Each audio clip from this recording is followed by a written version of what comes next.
কোচবিহারে বিজেপি বিধায়কের গাড়ি ঘিরে বিক্ষোভ দেখায় তৃণমূলের নেতাকর্মীরা। ভেঙে দেওয়া হয় মাথাভাঙার বিজেপি বিধায়ক সুশীল বর্মনের গাড়ির কাঁচ। ঘটনায় ঘোকসাডাঙ্গা থানায় এফআইআর করেছেন বিধায়ক।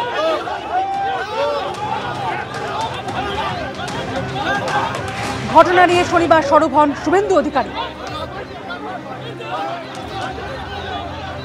সুশীল বর্মন মাথাভাঙা, এইটা আপনারা দেখুন নিখিল রঞ্জন দের এফআইআর।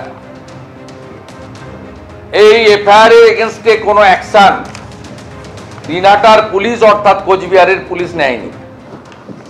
একইভাবে শীতলকুচির ইনসিডেন্ট ঘটেছিল 10ই জুলাই, স্পেসিফিক এফআইআর এলাকার এমএলএ করার পরেও কোনো অ্যাকশন নেওয়া হয়নি।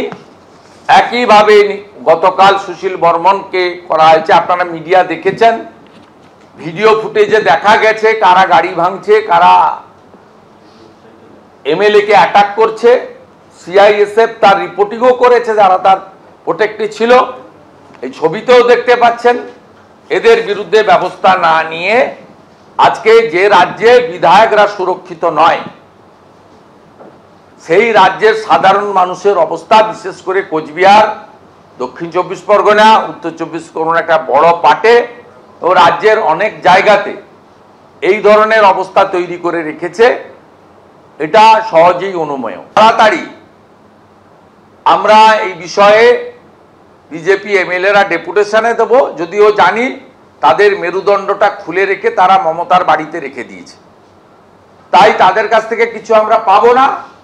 তারপরে আমরা কোচবিহারে সমস্ত বিজেপি এমএলএরা এসপি অফিসে মার্চ করব। আমরা অধিকারী এই কথা বলার কোনো এখতিয়ারই নেই, কারণ শুভেন্দু অধিকারী হচ্ছেন সেই লিডার অফ অপোজিশন যিনি অন ক্যামেরা বলেছেন যে রাষ্ট্রবাদী বলে মুসলমান কিছু হয় না, এবং মুসলমান বিধায়কদের তারা যখন ক্ষমতায় আসবেন চ্যাংদোলা করে মারতে মারতে বিধানসভা থেকে বের করে দেবেন।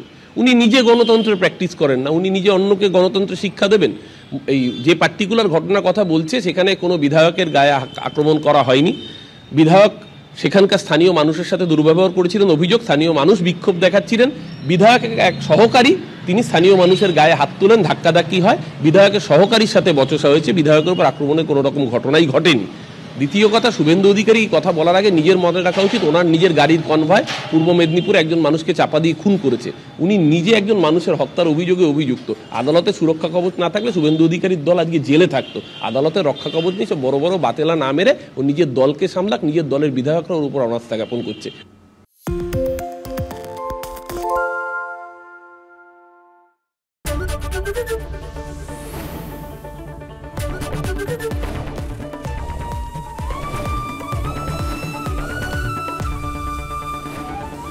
এবিপি আনন্দ এগিয়ে থাকে, এগিয়ে রাখে।